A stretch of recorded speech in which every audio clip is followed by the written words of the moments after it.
Richard and Shelby writes, regarding the corrections and probation system, I believe that most of the staff, and particularly the probation officers, are really dedicated to their jobs. But the weaknesses that prevent them from doing their job comes in the form of efficiencies within the system. For one, he says, caseloads that the officers have seem to be much too high. I suspect that these inefficiencies could be fixed in a cost-effective manner, but you got to get involved to restore people's confidence in the system.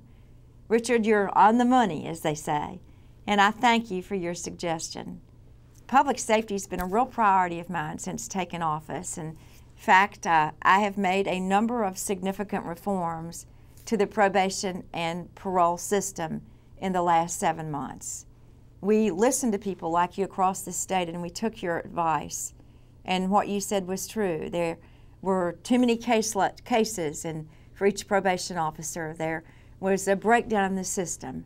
And so what did I do? We provided resources to hire more probation supervisors to reduce the caseload. You got to do that.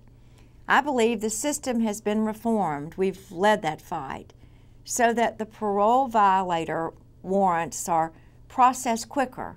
That's really important, so that law enforcement has immediate access to probation information. That stuff wasn't happening before, and that's the core to how you make a system work. All probationers are now susceptible to warrantless searches. That means if I see somebody on probation out in the street and I'm a probation officer and that person looks suspicious or hadn't checked in, I can go over and stop the person and do a search right there. That's important stuff. North Carolina's come a long way to allow that to happen. And we've opened up juvenile criminal records to probation officers for the first time in the history of this state. That makes good sense to me.